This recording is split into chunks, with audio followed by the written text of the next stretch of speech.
It's time to talk about box office. Captain Marvel, is she going to go further, higher, and faster than a lot of people are looking? Or is it going to be a flop? Well, numbers have been updated, and let's talk about what this means for Captain Marvel and her future in the MCU. So last time we talked about the long forecast for Captain Marvel, looking at 140 million. Pretty huge for an opening weekend for this character. Of course, releasing International Women's Day, that's a lot of synergy they're going for there, and it's smart marketing, so it makes a lot of sense.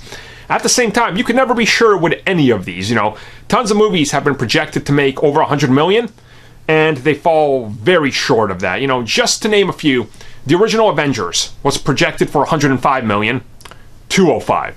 Batman v Superman, 225, 168, I believe. So you've kind of seen a pattern here, right? Venom, projected for like 40 to 50, way more than that. Aquaman, same story. So we can never be too sure.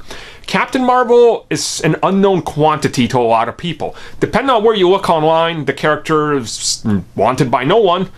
Other side, everybody's excited for it. So I don't know, really. So nobody really knows. But the early numbers are looking rather strong. So the official early numbers that are coming in are 80 to 140 million. So yes, that's a big window there, right? That's like, man, that's a gap. But you have to understand, on the low end, people are saying 80 million. On the high end, they're saying 140. So anywhere in there is really a victory, and you have to consider Disney is probably being conservative with their numbers as well. So they're probably in the 90 to 100 million window.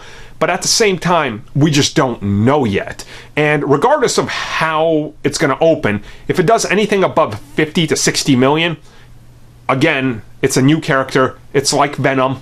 It's like Aquaman. It's like Shazam is going to be. You have to just kind of break that barrier to be number one on the opening weekend and set a big number. You know, you look at the original Ant-Man and Ant-Man and the Wasp. That wasn't breaking hundreds of millions of dollars in its opening weekend, but it's a huge success nonetheless and goes on to make more than 600 million worldwide. There's no reason to believe Captain Marvel is not going to crush that and demolish him just within the first couple of weeks. It probably is, especially once the synergy's there with Avengers Endgame and she's all over those spots as well. So, yeah, it's probably looking real good for Captain Marvel. So 80 to 140 million, pretty damn good spot to be in.